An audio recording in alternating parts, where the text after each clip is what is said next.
Hello, everyone. Welcome to Season 3, Volume 26, aka Episode 2 of Marketer Pitch, the news and trends podcast from a vantage, black, brown perspective. I'm Sunny Reynoso, one half of the squad. And to the opposite end of the spectrum is my good friend, pal, and the marketing guru himself, Corey Davis. Hey, everybody. Welcome back. And I'm so glad to be back for this episode, too. It's wonderful to see our marketer pitch community again here. We had a little bit of a very brief hiatus, but we are coming back with a double barrel of marketer pitch episode bonanza, because we have not one but two episodes that we are going to be serving up to our marketer pitch community. Is our way of giving thanks to you all. Yes. And happy Thanksgiving, early Thanksgiving to everybody. Hope everyone has a joyous Thanksgiving. And yeah, we're so glad to just bring you guys two episodes back to back. One, make up for the hiatus and keep us on track. But two, you guys have been great listeners over the past couple of years. And we just want to thank you by giving you some great content, because we have some good stuff to discuss. Yes, and before we dive into a very jam-packed double episode, don't forget these two upcoming episodes, and as well as the first episode of season 3 and seasons 1 and 2, and as well as freestyle, are available on all marketer pitch podcasting mediums, YouTube, and Thursday mornings on the Helium Network. And don't forget to follow us on Twitter and Instagram at marketer pitch. So Corey, are we ready to dive right in? Yes, let's get straight into it, because I'm ready to discuss. I'm ready to debate. I will say that. Yes, and debating is exactly what we are going to do, because what a coincidence that this episode highlights that word, because this is going to be a very politic-centric episode. So Corey, why don't we dive right into the appetizer segment, where we highlight a particular article from either the marketing or PR industry wavelengths that generated our attention. Take it away, buddy. Yes, and I'm coming with you guys as breaking news that just happened this past week. I think it sent the entertainment industry, some of the financial industry, the stock market, the ad and PR industry in a tizzy, because on Sunday, the November 20th, in the middle of the night, it was announced that Disney has a new CEO, or I should say, the new is now the old, because effective immediately, former CEO Bob Chapek, who's only been a CEO for about 2 years, since February 2020, was ousted, and Bob Iger, who's been the previous CEO of Disney, has taken over immediately. So, again, Bob Iger was there for about 15 years. He started as a CEO in 2005. He was instrumental in Disney's big changes across all their divisions, between their parks and the growth of the Disney parks, between their animation and their movies. He was prolific in getting Marvel and Star Wars involved. When you think of the revolution and the evolution of Disney over the past 15 years, it's clearly Bob Iger. But Disney announced that he had a mandate from the board to set the strategic direction for renewed growth, and to work closely with the board in developing a successor to lead the company at the completion of his term. And that's what they announced in their statement. So this departure by Chapek it just comes literally days after that Disney reported very low quarterly sales and profits. And they also announced that a company-wide hiring freeze across all divisions, namely even the parks division, where the Disney parks, as you know from what people have gone to see, is usually their most successful venture. So the company's stock has fallen 41% so far this year.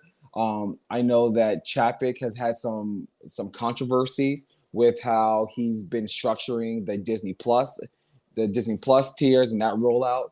Also, a lot of the creative talent. He's kind of had some butted heads with a lot of the actors when it comes to Marvel series, and then also how he's done things by just shelving their different TV series. And then even more recently, which we are familiar with in Florida, the whole Don't Say Gay bill, and him donating to anti-LGBT causes and politicians. So it's been a complete 180 from Disney because they just actually earlier a few months ago they gave Chapek an extension to his contract for until 2025. So Mm. I just want to get your thoughts on this one because I think this is just huge and it's crazy how this all just happened within the last month.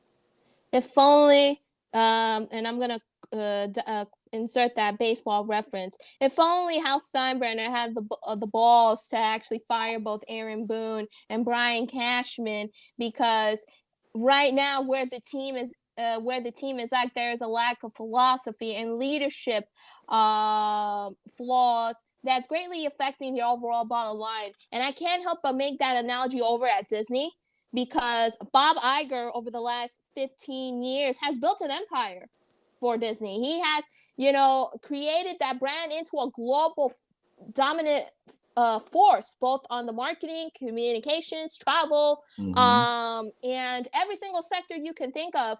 Bob Iger has turned Disney into a powerhouse, and they were making very lucrative sums of money. And so to see that, and it's funny again that they offered Chapek a 2-year an extension after his after completing his first tenure, and then just to give up on to go in another direction, bring back the old CEO. I think it's quite puzzling. Does it mean that right now Disney is it's already heading to deeper troubled waters? I am not sure, but I kind of feel that Bob Iger is coming back to rescue what has been a sinking ship.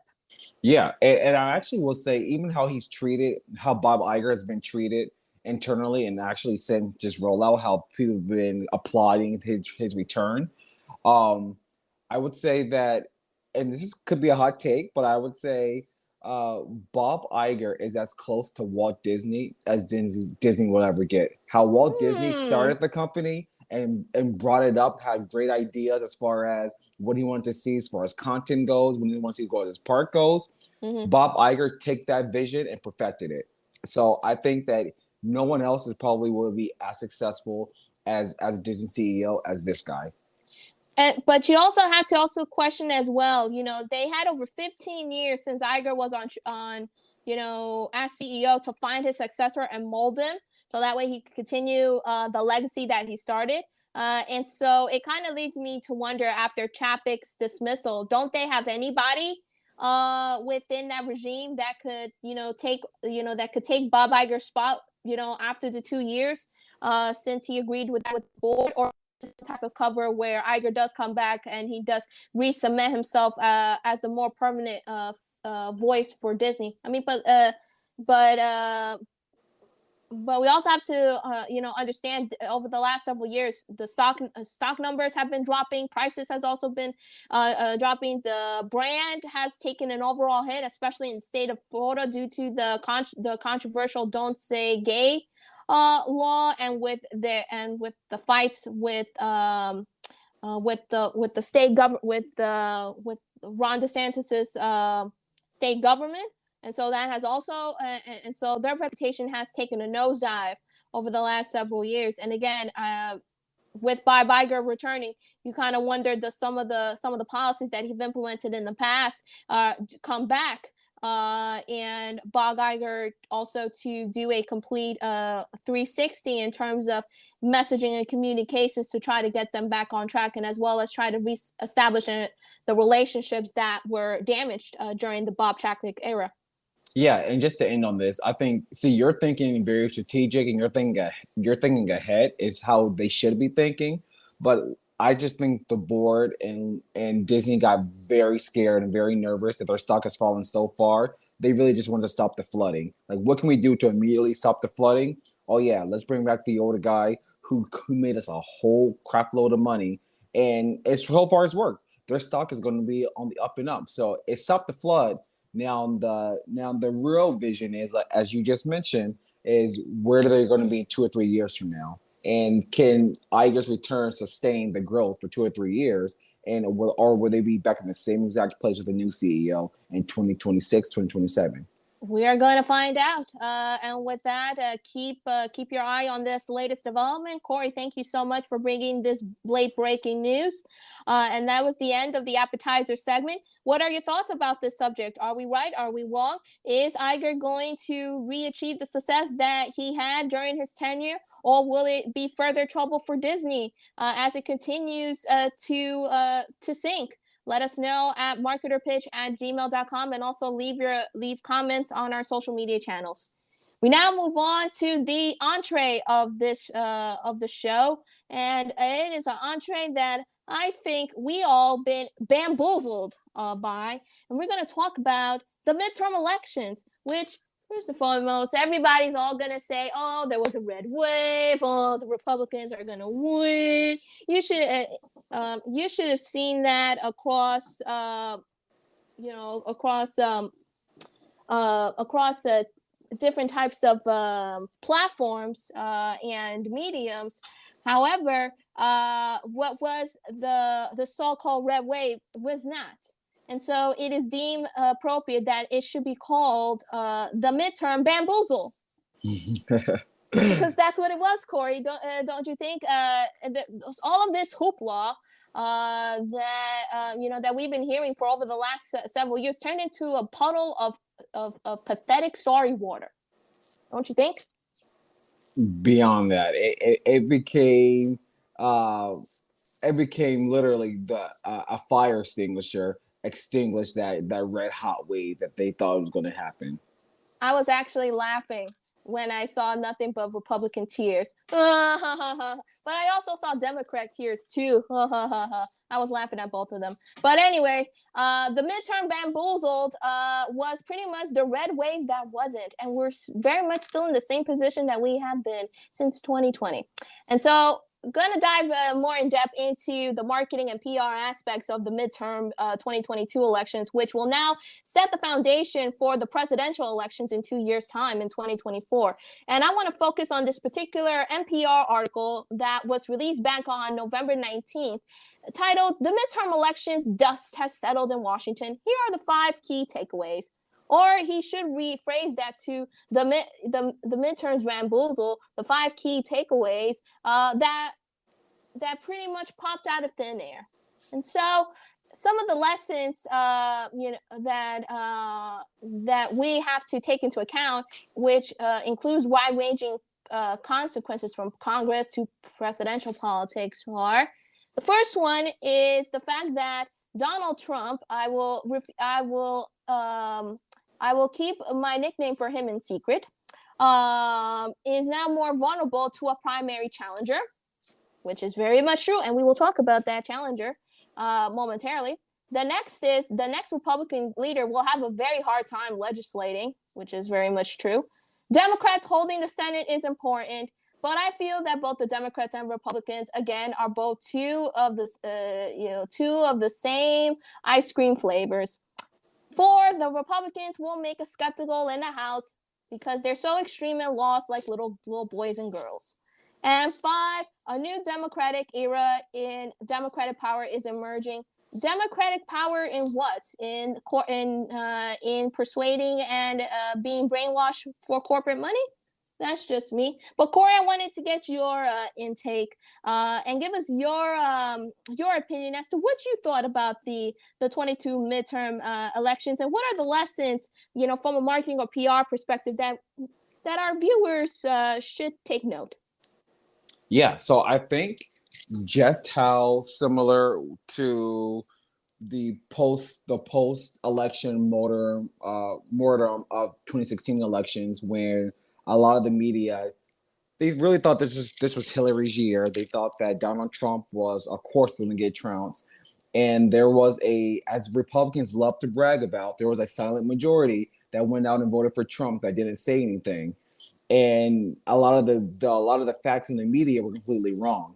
This was the exact opposite, where polls and pundits and everyone leading up to the midterms in November thought it was going to be a bloodbath for the Democrats. They thought that not only the House, of course, was going to be lost, but also the Senate was going to be lost, and then a lot of governorships across the country is going to be lost, including Arizona, the governor. They thought Carrie Lake will win.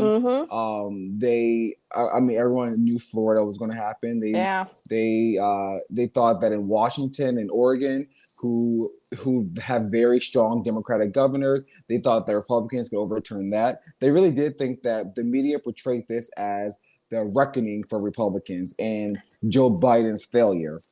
Now, while Joe Biden is a failure, that's certain things. That's right. But I think the issue is the messaging, and it's us paying too much attention to messaging coming from pundits without actually looking at what people are experiencing on a day-to-day basis.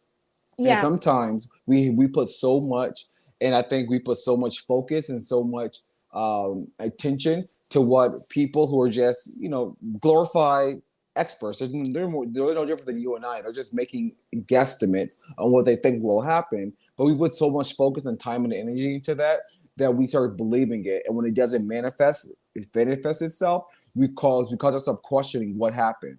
But let me tell you what happened. What happened was we spent the past 8 or 9 months dealing with, inflation, dealing with a lot of issues that Democrats still have not addressed in this country.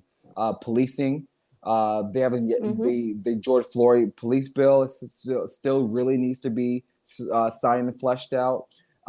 Lack of educational opportunity, student loan issues. There's a lot of issues that Democrats said that they were going to do.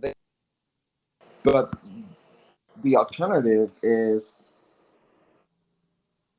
that on the flip side, the Republicans really demonized and spent their past 9 months not doing anything legislatively except Roe versus Wade, except doing things that really are not changing the everyday lives of American people, but except making it worse. So I think that when people take a step back and look at the messaging and look at the actual lay of the land, they will realize that what the Republicans were offering was not what the American people were hearing. They were saying what they think the American people want to hear, not what the actually American people day to day wanted to hear. And a lot of those voters went out and voted, not voting for Democrats, but voted for what they do not want this country to be. Corey, you made so many important key points there that I want to elaborate on those a little bit more. But first, here's my take, my overview about all of this. I think we have now reached a point where our politics is so incredibly stupid that we have nothing but two childish factions who are completely out of touch with ordinary Americans today. The messaging that we have seen from both sides of the aisle has been nothing short of aberrant. It's been toxicity to the extreme. Identity politics rules above all else. And what's even worse about all this is that the corporate mainstream media, regardless as to what you hear, has become so propagandized to the point where everything is so manufactured. There is not one key policy initiative that benefits ordinary Americans that I have heard across any of the corporate mainstream media and further elaborated and or debated. Instead, the only one that we saw popped up was Roe v. Wade, but yet even the Democrats dropped the ball as badly as Republicans did.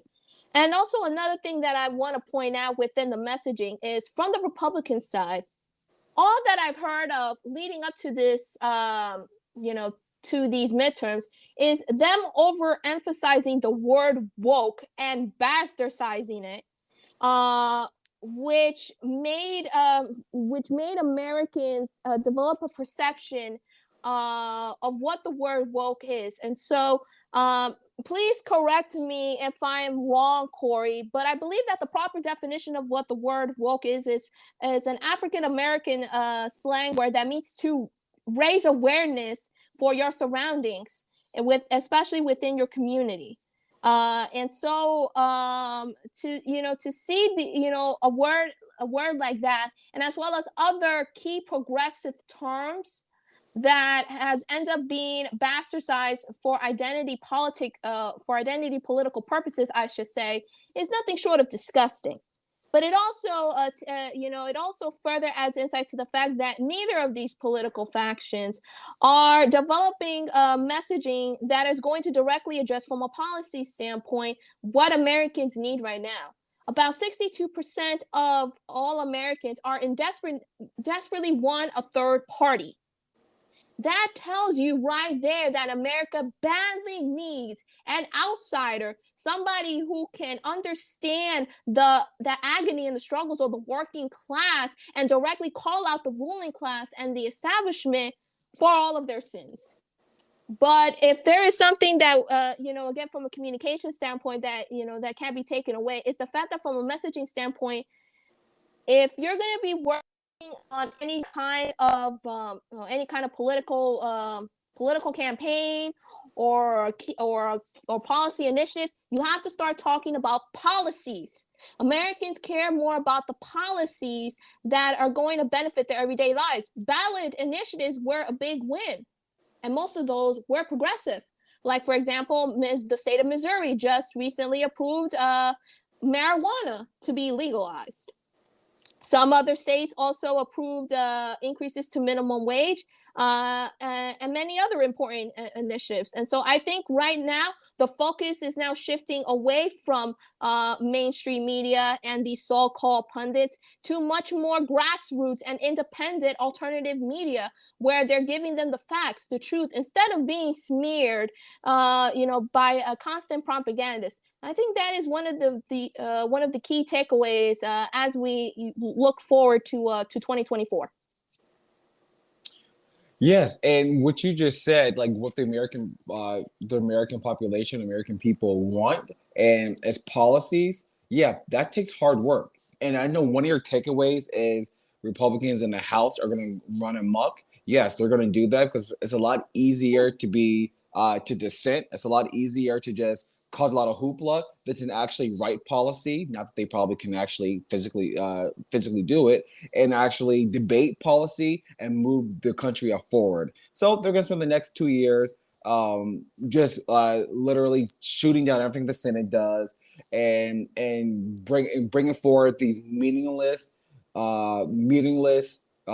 trust issues that they know will never get passed. So in the next 6 months, look forward to seeing critical race theory bans on LGBT rights, bans on transgender rights, things that will probably never get passed, but you're going to see it just so that way they can tweet about it and then they can go back to their own hometown and say, I'm fighting those woke Democrats.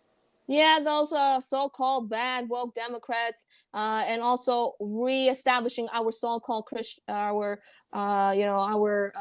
values, and so forth. I mean, this is this is a very expansive and vast topic, but I think if I'm a communicator or a marketer, I think it's pretty abundantly clear that it's really important to start educating yourselves on key policy initiatives. So increasing wage, we're starting to see strikes popping up across the country. So you might start hearing words like general strike, mutual aid, universal health care. That still very much is is one of the key initiatives that everybody agrees on. Universal basic income, and many other important progressive policies that, of course, these corporate Democrats and extremist Republicans, whatever it is that whatever nickname that you want to call them, view as extreme and radical, and continue to be toxified by the corporate mainstream media. Outside of the U.S. Is actually normal, and so I think it's as as the resentment and the exposure continues to grow, I think the truth and making sure that individuals who actually say the truth don't get smeared, and censorship somehow does not take full stream here, even though you're starting to see signs of it. I think that's going to be one of the biggest battles to come among the messaging front over the next several years. Yes. And I'm just curious to just, like you said, again, because we have one more election that's remaining. and that is the runoff in Georgia for the Senate between the incumbent Democratic Raphael Warnock and the challenger Trump-backed Herschel Walker. So we'll see how that plays, and I think it's going to be even more interesting if Raphael Warnock is defeated by Herschel Walker. I Yes. can't believe I'm saying this, but Herschel Yes, Walker. that name. I think Herschel Walker just further adds to the stupidity of people that come up through our political system, and the fact that Americans continuously vote for idiocracy every single day. I think we need to have a very deep overview as to our critical thinking capabilities, because unfortunately ours are short-sighted. But we will leave that topic for another day. We will definitely continue touching more about political, public affairs, and government topics as the year moves along. So that is our recap for our entree, a very important conversation that we just had there, buddy. And because of that, we are going to be wrapping up the show for Volume 26, aka Episode 2. Any last words? No, this has been a lively debate. Again, we could, like I said, there's so many different topics and range we can go on, but I know we took too much time of our listeners, and we just want to thank you again for just joining this journey with us and continue to listen to us and give us your thoughts. I want to hear from your thoughts, even if you say you're a Herschel Walker fan or a Ron DeSantis fan. I want to hear from you. Yes, we definitely do want to hear opinions from all over, because I think having differences opinions allow us to learn from one another, and see where we can find common ground. So please offer your opinions at marketerpitch@gmail.com, and as well as our social media channels at Marketer Pitch. Well, that ends up the first half of our 2-episode doubleheader. We will now shift course to Volume 27, aka Episode 3, where my good friend and the marketing guru himself, Corey Davis, will be spearheading us. And so we will see you in a couple. We will see you for Volume 26. We will see you for Volume 27, I should say, aka Episode 3. Take care, everyone. Till then. All right, see you in a bit. Bye. Bye bye.